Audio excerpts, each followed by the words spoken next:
Okay, so this is question number 10. I guess now it is visible to everyone. थोड़ा सा blur है, but we have to manage with this. Okay. So phenyl magnesium bromide is used as a Grignard reagent. ठीक है. So ये हमारे पास GR होता है जिसको हम लोग बोलते हैं Grignard reagent, शॉर्ट में बोल रहा हूँ मैं. और the general formula for the same will be RMGX. ठीक है. where X is what? X is basically halogen, FCl, Br और I. ये halogen के नाम से जाने जाते हैं. ठीक है.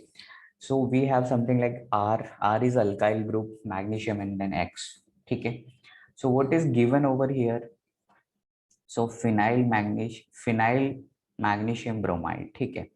Now determine its empirical and molecular formula if its molar mass is given to you, right?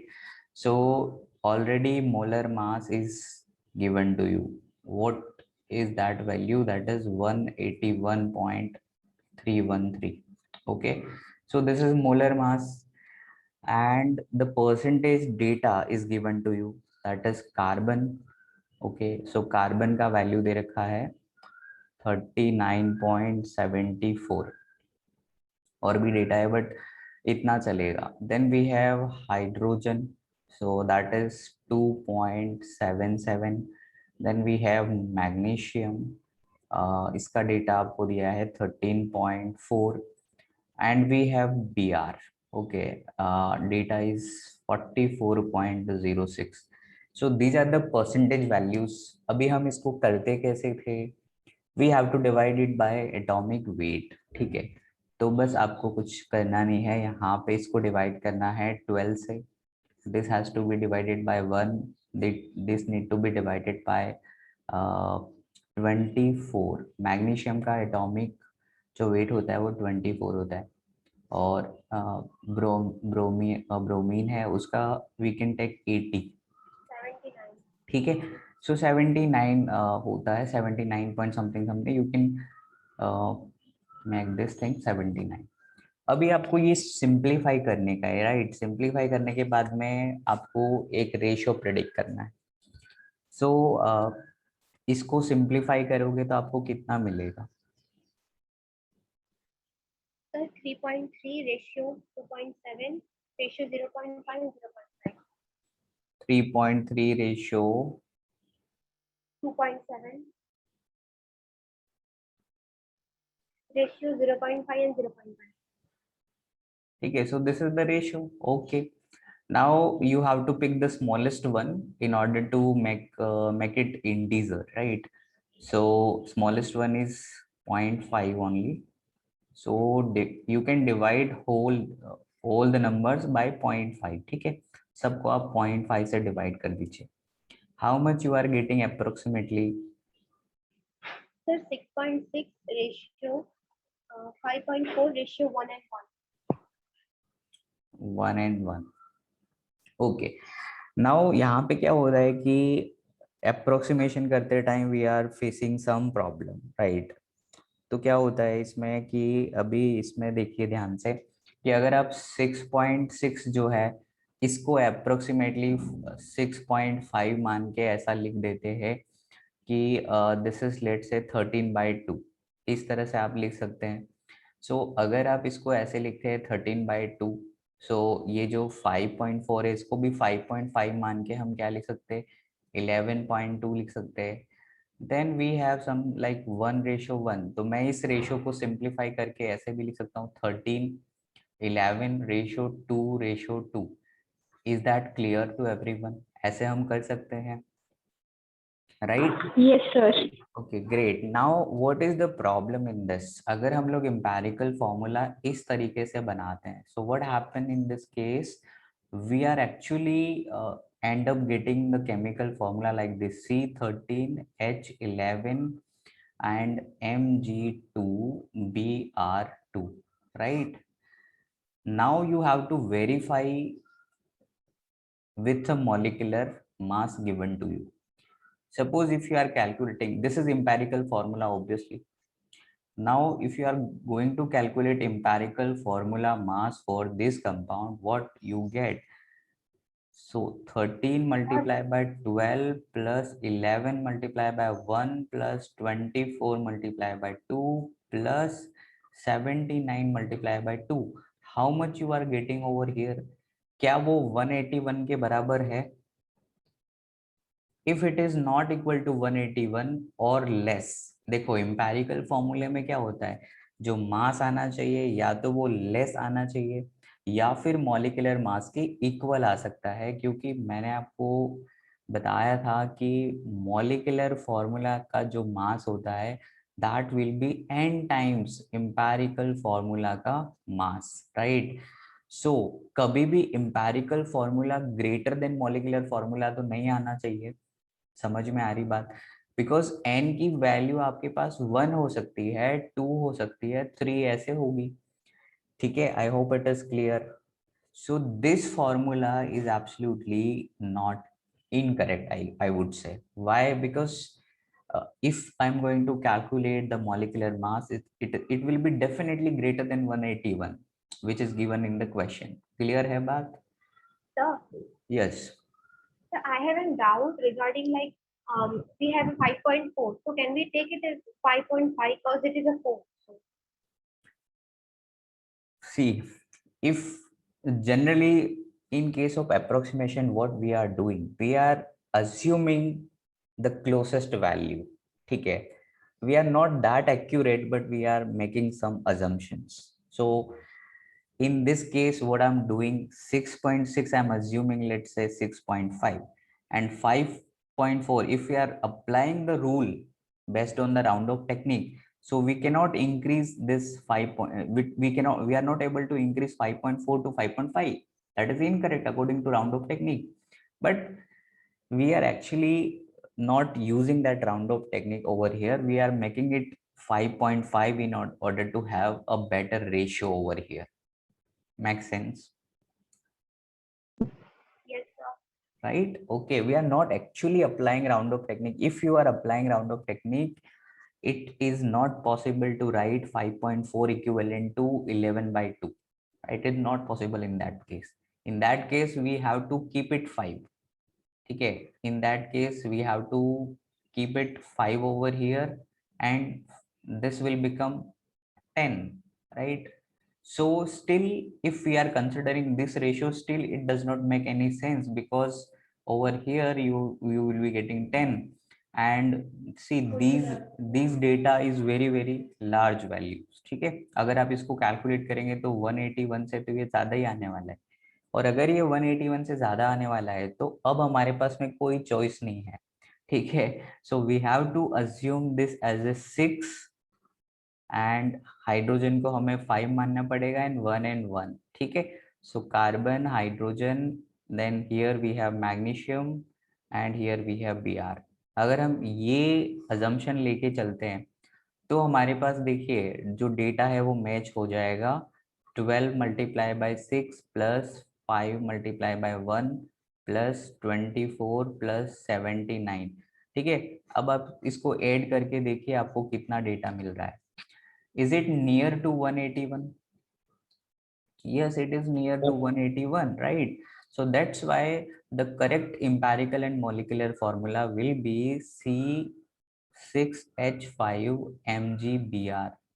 ठीक है, so this is, अभी देखो आगे चल के आपको क्या पता चलेगा, जब आप केमिस्ट्री को थोड़ा सा आगे पढ़ेंगे, थोड़ा आपको ज्यादा number of, you will encounter more number of molecules like Grignard reagent और ठीक है अदर मॉलिक्यूल्स। तो what happen in that case, आपको है ना ग्रिग्नार्ड रिएजेंट का जब भी बात होगा ना तो आपको क्या होगा, ऐसा आपको एक आइडिया आएगा कि RMgX होता है। So here what is R, C6H5 will be R। ठीक है, then we should have MgBr। So Mg कभी भी दो नहीं हो सकता, Br कभी भी दो नहीं हो सकता। This is absolutely incorrect as far as Grignard reagent is concerned. So once you got the idea about the Grignard reagent after learning certain topics in 11th standard, तो क्या होगा उसके बाद में, अगर you will come back over here and again solve this empirical formula, you will directly tell this is C6H5MgBr। Make sense?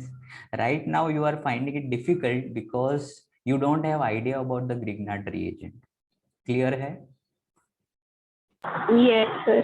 Okay Yes, sir. तो अभी आप बहुत चिंता मत करिए जी, ऐसा मत करिए कि अभी अप्रोक्सीमेशन में we are finding it difficult, very very difficult, because it is not ऐसा रहता है कि जब भी एग्जामिनर आपको क्वेश्चन पूछेगा ना, तो आपके पास डेफिनेटली कोई ना कोई आइडिया होगा। पहली बात तो ये है कि जब भी आप कॉम्पिटिटिव एग्जाम सोचेंगे तो डेफिनेटली वहां पे तो एमसीक्यू रहेंगे, ठीक है, multiple choice options are there, ठीक है, तो option will help you over there, right. Suppose I am giving you option in this case, what option से आप डायरेक्टली भी कर सकते थे इसको, C6H5 MgBr, ये मैंने ऑप्शन दे दिया था, तो आप क्या करते, इसका मोलर मास निकाल के 181 के इक्वल कर देते।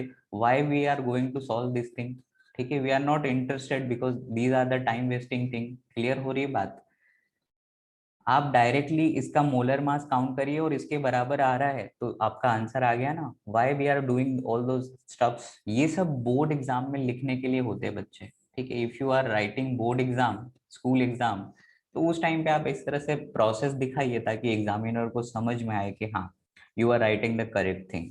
आई hope it is clear. MCQ में आपको ऐसा सब करने की जरूरत नहीं है। आप एमसीक्यू में क्या करिए, हाइड्रोजन आपके पास में कितना परसेंटेज है, 2.77, तो यहाँ से हाइड्रोजन का परसेंटेज निकाल लीजिए। अगर it is coming out to be 2.77 then that option will be correct. I hope it is clear. Yes, sir. Yes, sir. Because Yes, sir. if you are preparing for competitive exam like NEET और JEE, you don't have that much time कि आप ये पूरा ratio solve करो। वहां पे तो क्या होता है, 1 मिनट होता है आपके पास, एक क्वेश्चन सॉल्व करना होता है और साथ में ऐसे सर्कल भी करना है। So it is not possible to reach these kind of ratios and then we are able to figure out the option ना। This is not the correct way to solve MCQs. MCQ solve करने का क्या है, you have to eliminate the option, that's all, ठीक है, don't worry। और अगर board exam में क्वेश्चन आएगा तो इस तरह का डेटा वो देगा ही नहीं, ठीक है। Why? Because इनका सिंप्लीफिकेशन इज वेरी डिफिकल्ट, सो वो लोग इतना मुश्किल क्वेश्चन नहीं डालते हैं। देखो यहाँ पे सीधे calculation, these calculations are very difficult, ठीक है। without calculator you are not able to figure out these values, ठीक है, in the limited time। if you have time, let's say 10 or 20 minute, you can solve this question, ठीक है। इसके अलावा किसी को दिक्कत है, देखो इसको एम्पेरिकल फॉर्मूला, मॉलिक्यूलर फॉर्मूले को आप बहुत ज्यादा स्ट्रेस में मत रहिए। आप नॉर्मली सोचिए कि मैं I will eliminate the options, और बस आपको एक कॉन्सेप्ट का आइडिया होना चाहिए कि एम्पेरिकल फॉर्मूला क्या बताता है, simplest possible ratio. Let's consider a case of benzene. तो मैंने आपको बताया था कि ये होता है बेंजीन, तो ये इसका मॉलिक्यूलर फॉर्मूला है, बट इसका empirical formula will be like this, CH, right. Why? Because simplest possible ratio is what, 1:1। So this is your empirical formula. अगर आप एम्पेरिकल फॉर्मूला का मास निकालेंगे, सो यू विल गेट 30, इसको आप n से multiply करेंगे तो इसका मोलर मास के इक्वल वैल्यू आएगा, एंड दिस इज 78।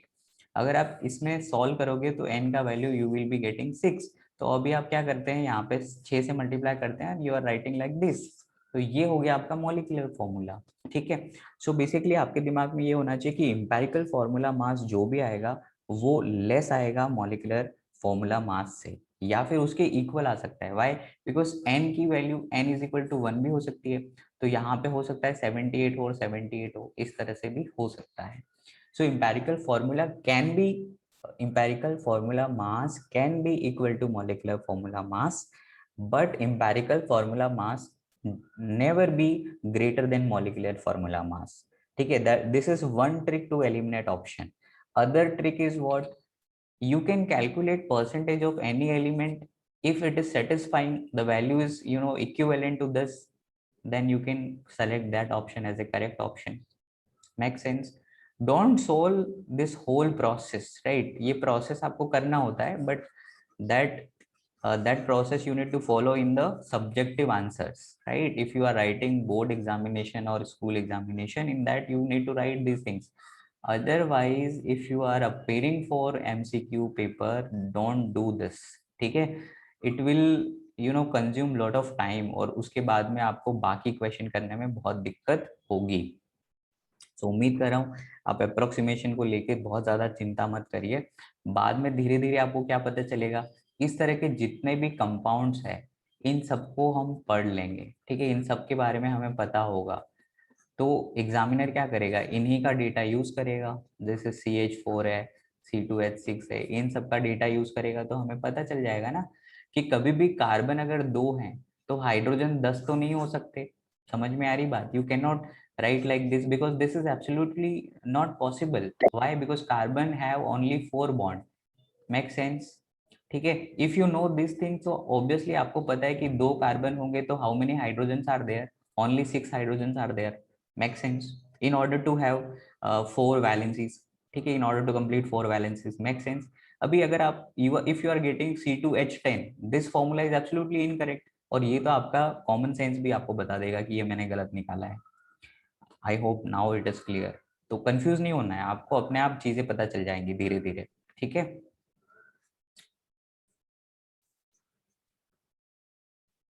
चलिए तो आगे बढ़ते हैं, अब हम बात करेंगे नेक्स्ट टॉपिक की। तो उम्मीद कर रहा हूँ कि इंपैरिकल फॉर्मूला, मॉलिक्यूलर फॉर्मूला को लेके आपको बहुत ज्यादा प्रॉब्लम नहीं है, ठीक है। Let's move to the next part in the series. देखो अब हम बात करेंगे मोल्स की, बात करेंगे, ठीक है। सो व्हाट इज मोल? मोल क्या होता है, किसी को आइडिया है?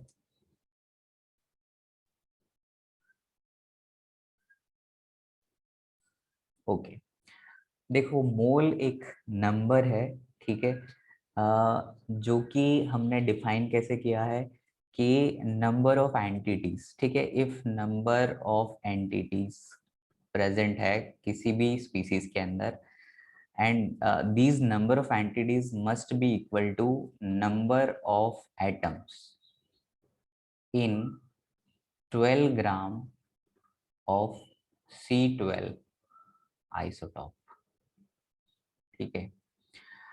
तो हमारे पास जो मोल है उसको मैंने सबसे सिंपल लैंग्वेज में इसको स्प्लिट करके आपको दिखाया कि वो किसके बराबर है। So number of entities, it may be atoms, molecules और particles, whatever you want to call, you can call them, is basically equal to number of atom present in the 12 gram, ठीक है। over here this is a reference 12 gram, ठीक है, C12 isotopes।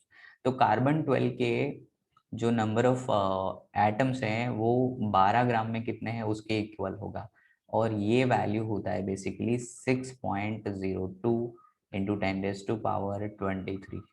और ये जो number है इसको हम लोग एक्सप्रेस करते हैं Na लिख के, ठीक है, और इसको हम लोग बोलते हैं एवोगैड्रोस नंबर, ठीक है, Avogadro's number. So the concept is very simple, जैसे हम लोग मार्केट में 1 डजन, 2 डजन, 3 डजन इस तरह से एक्सप्रेस करते हैं क्वांटिटीज को नंबर्स को बताने के लिए। तो basically we are going to use mole in chemistry, 1 mole, 2 mole, 3 mole, 4 mole, इस तरह से, राइट। सो जब भी मैं कहूँगा आई हैव 1 मोल, ठीक है, 1 mole of any chemical substance, that means I would have 6.02 into 10⁻23 particles, right, of that chemical substance।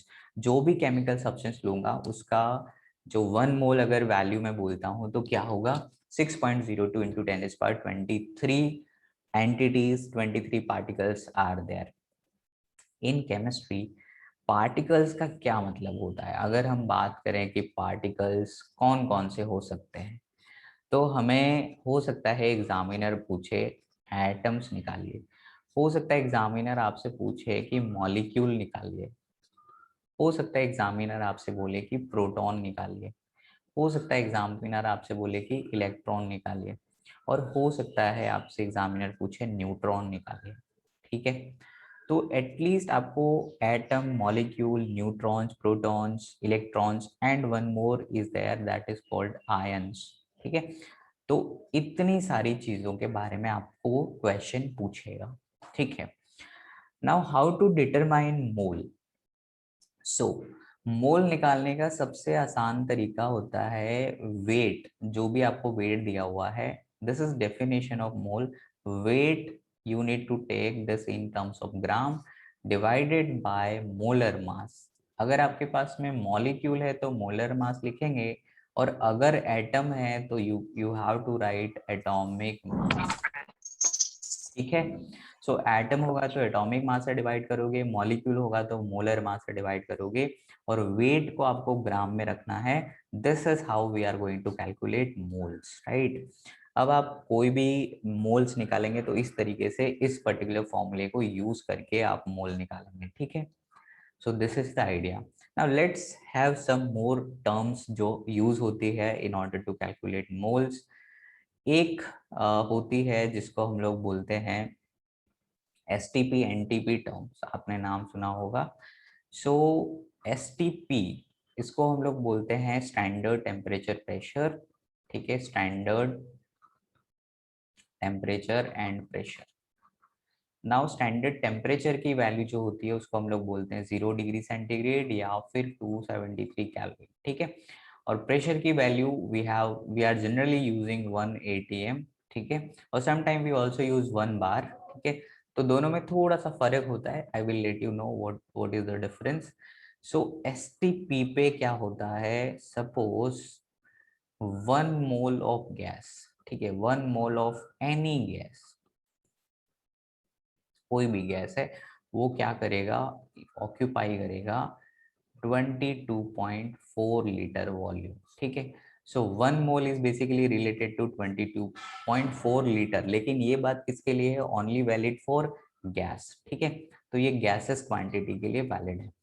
Now 22.4, suppose we have STP condition 1 mole. सो यहाँ पे आपने कई बार ऐसे देखा होगा, दिस इज 22.4 लीटर। एक वैल्यू और होती है, वो होती है 22.7 लीटर, ऐसा भी लिखा होता है।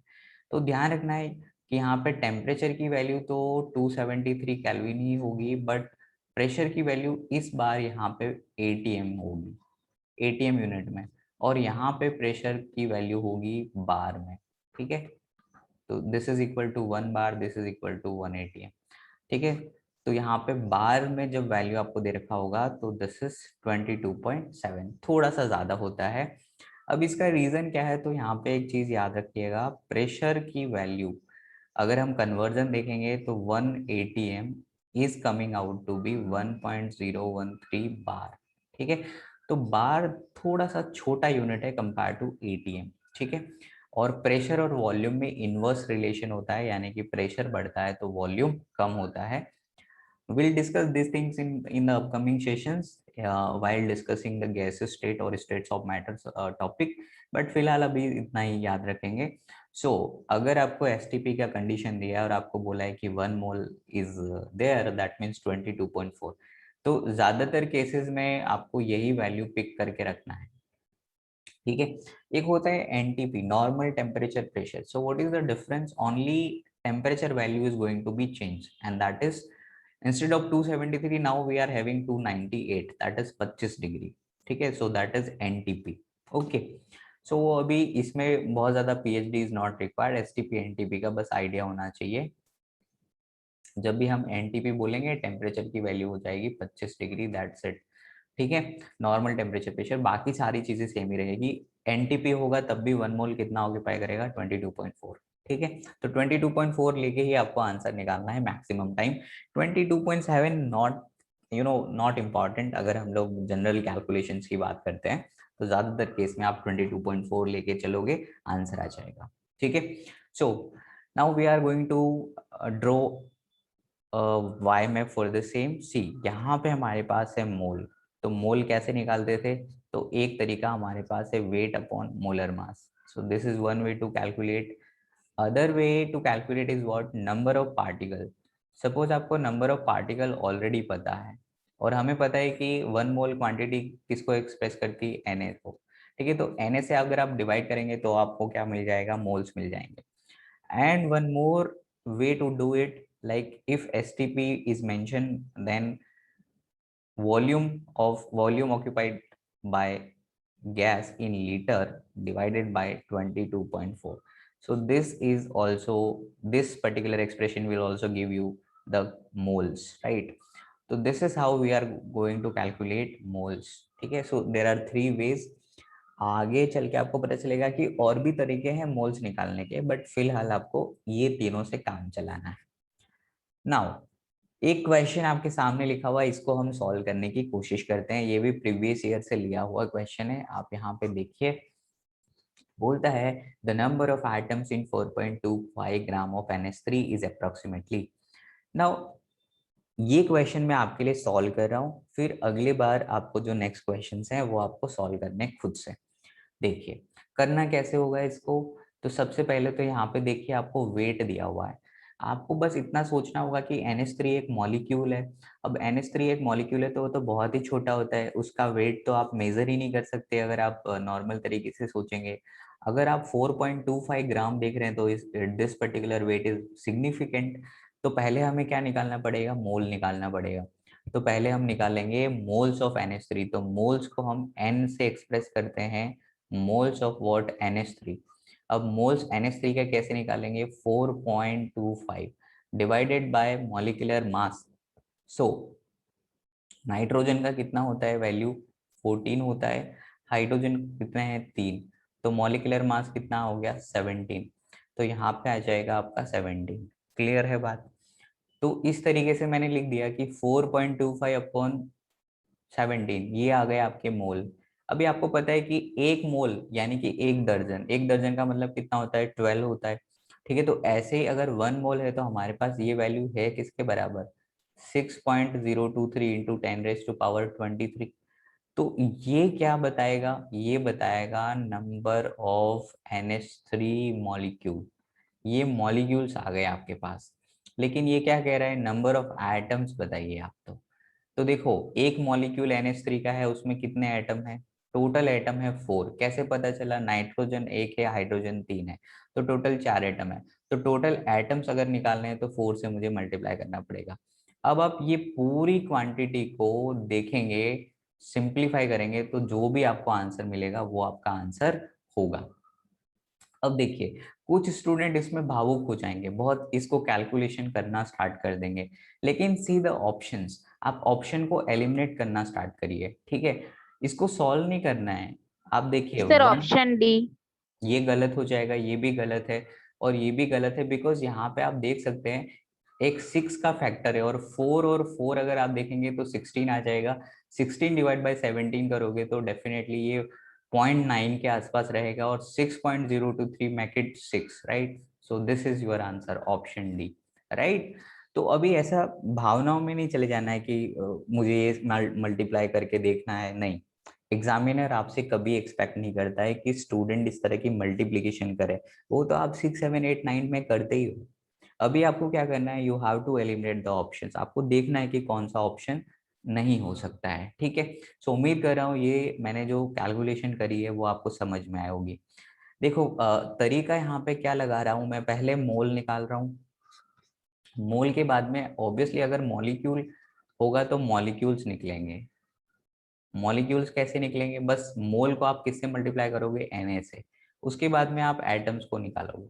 ठीक है, फिर आप इलेक्ट्रॉन प्रोटॉन की बात भी कर सकते हो।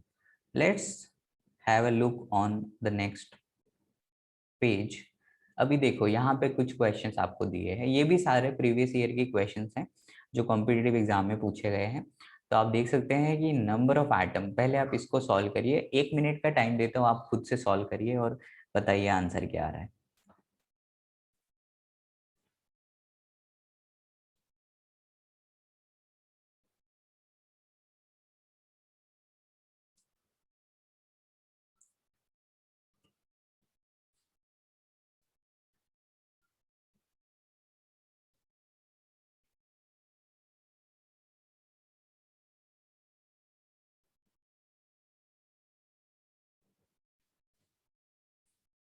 Mole is already sir given, option B. option B. Okay. So see the solution. 0.1 mole is already given to you. यानी कि मोल आपको निकालने की जरूरत नहीं है. 0.1 mole is already given to you. Multiply by Na. Okay. So क्योंकि यहाँ पे Na लिखने से कोई बेनिफिट नहीं है, वैल्यूज दे रखा है, तो मैं क्या करूँगा, वैल्यू पूरा पूरा लिख दूंगा, 6.02 into 10⁻23।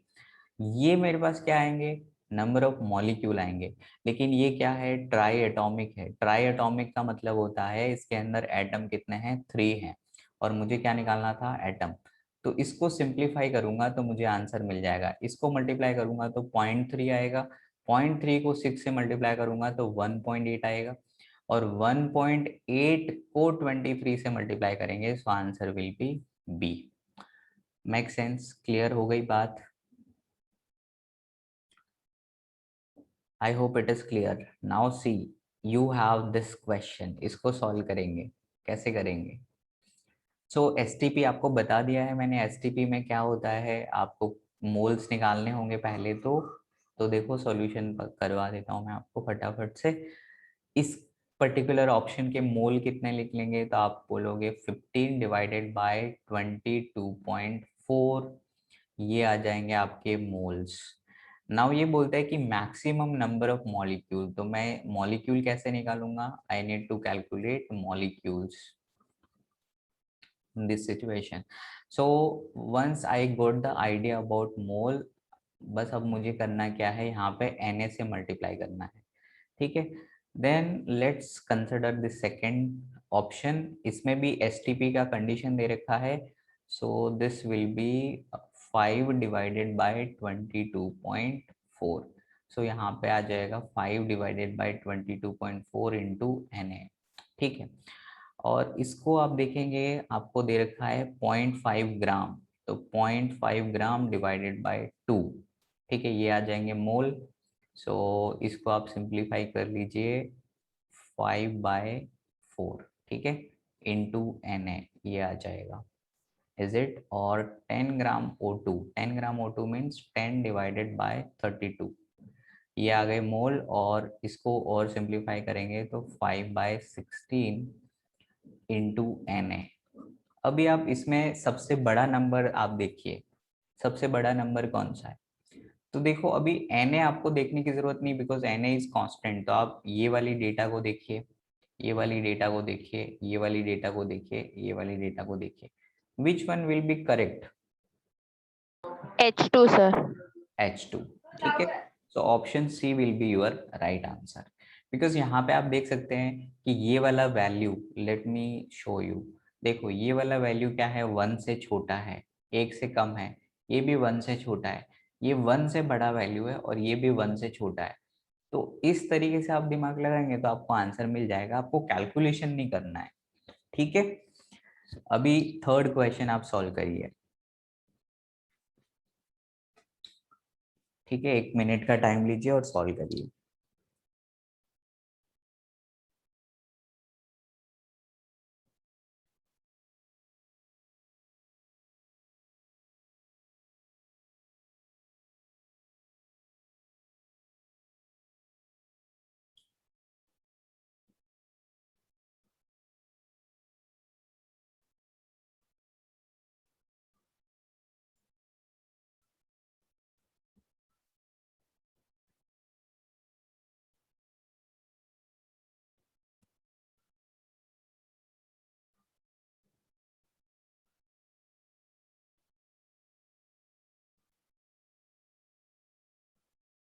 Sir, option B. Okay, again you have to solve the question with the help of by calculating moles, ठीक है। तो मोल निकाल लीजिए, we have to look for maximum molecule। तो मोल कैसे निकलेंगे, 7 डिवाइडेड बाय 28, ऑप्शन ए का वैल्यू आ जाएगा। सी का वैल्यू आ जाएगा 16 डिवाइडेड बाय, देखो 14 प्लस 32, तो 32 और 14 आप ऐड करेंगे तो ये हो गया 46.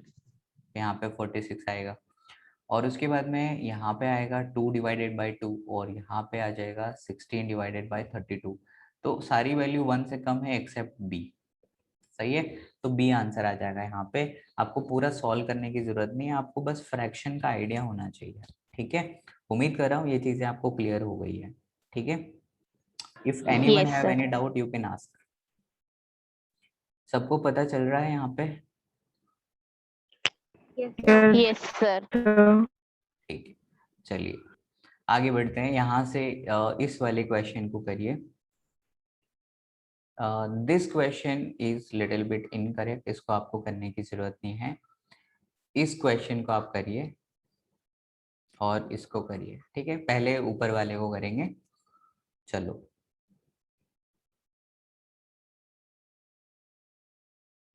The number of water molecule is maximum, सबसे ज्यादा वाटर मॉलिक्यूल किधर है ये पता लगाना है। ये तो with in fraction of second हो जाएगा, बताइए, इसमें कुछ दम खम नहीं है।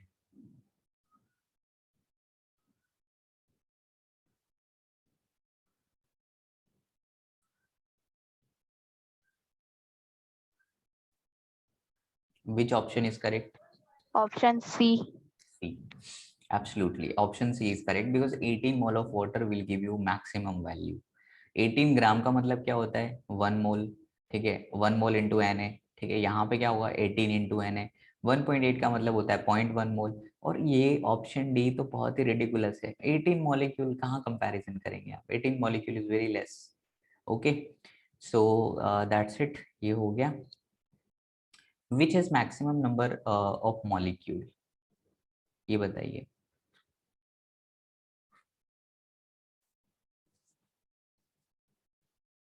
इस बार आपका Sir, सबका option C.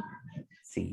ओके, देखो 44 ग्राम CO2 का क्या मतलब है? 1 मोल, ठीक है। अगर आप देखोगे CO2 है ना, तो ये आ जाएगा आपका 1 मोल, ठीक है। और 48 में ये आ जाएगा 1 मोल, ठीक है।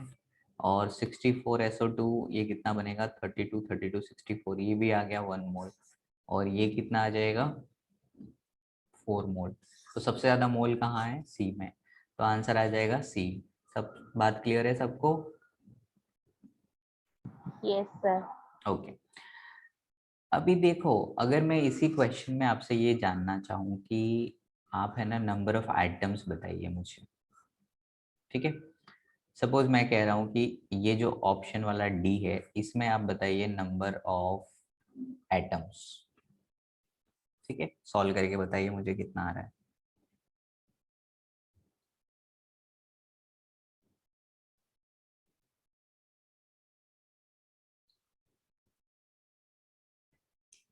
देखो ये है क्या? 1 मोल है, इंटू Na करोगे तो क्या आ गया? Molecules, into 3